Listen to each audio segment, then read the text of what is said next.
So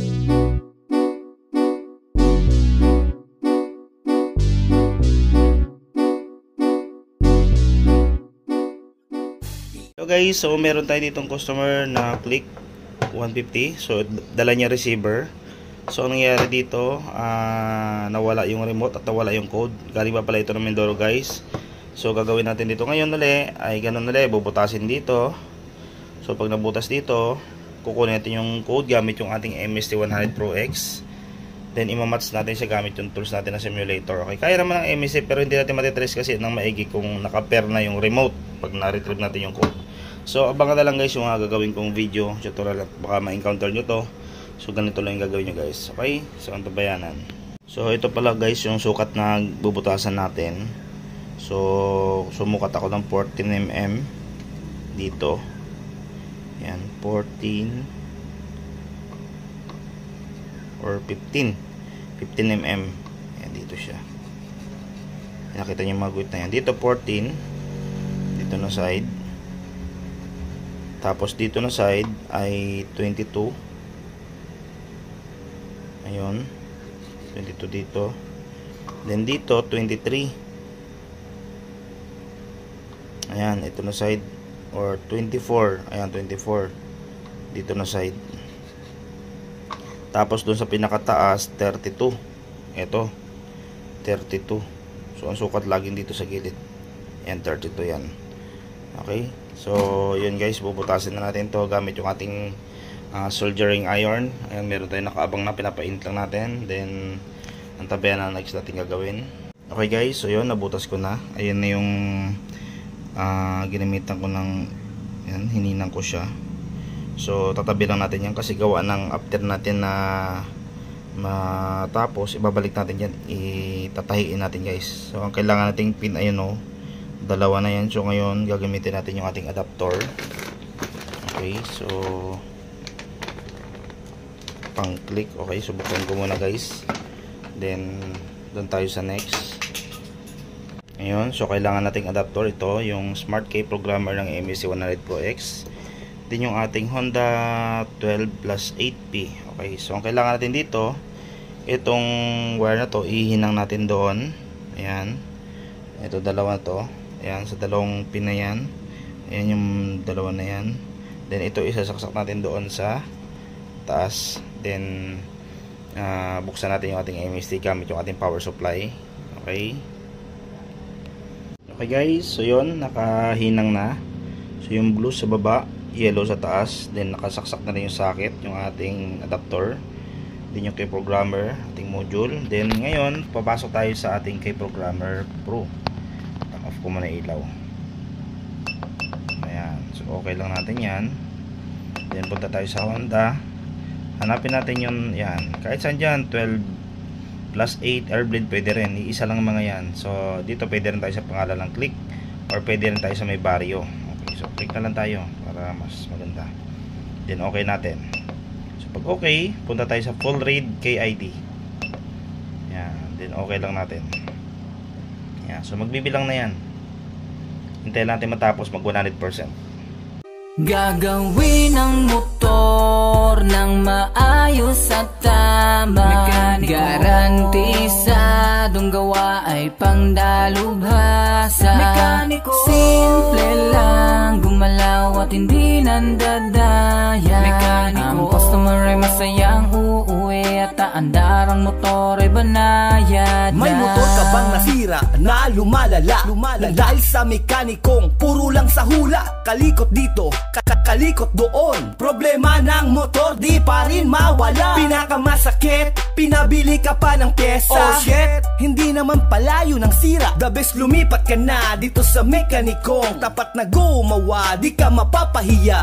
Team Solid, sila ang tunay na mekaniko na may talino at gawa na ang motor mo ay alaga na maturuan ka pa ng tama. Garantisadong sakto ang gawa. Gagawin ang motor ng maayos at tama. Garantisadong gawa ay pangdalubhasa. Mekaniko, simple lang gumalaw at hindi nandadaya. Mekaniko, ang customer ay masayang uuwi at aandar ang motor ay banayad. na. Umiikot sa Pinas para magturo ng advance. Dala yan ni Aaron Mekaniko na tapat ang salita. Mapa FI basic, advance na aralan ay dala. Makikinig lang ang mekaniko, susundan lang ng paggawa. Ang mekanikong kontento sa gawa. Di mo makikitaan ng paninira ng kagaya ng iba. Okay guys, so yun, nakuha na natin yung pinaka-code. So dalawang code ang lumalabas. Ang kailangan lang natin yan yung K1. Yan, lagi yun ang gagamitin natin. So picture muna natin. Ayun. So yun yung ipapasok natin mamaya dito sa remote. Okay, so ngayon after natin na ma-retrieve, so gagawin natin dyan, tatanggal natin mga inang, balik natin sa dati, then i-prepare natin gamit yung bago nating remote. Okay, so doon tayo sa next tutorial guys. Okay guys, so doon tayo sa pag-register ng remote sa receiver. So ito na pala yung receiver after ko siya namatahi. Ayan, tinahi ko siya gamit ng panghinang. Ayun, so nakasalpak na yung ating adapter. So ngayon may code na tayo. On lang natin yung remote. Alright, so pag on natin ang remote, pasok lang natin to. Then parang sa motor ito, dyan na jumper din sa may gilid ng battery. Then ipasok natin yung pinaka code. Yan. So pag pindot nyan, yan.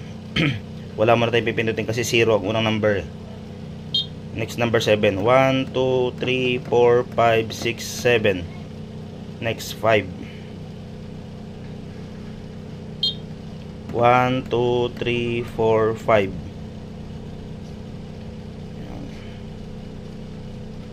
Next 4. 1, 2, 3, 4. Next 0. Wala tayong pipindutin pag 0. Next uli 0. Wala ulit tayong pipindutin. Next 6. 1, 2, 3, 4, 5, 6.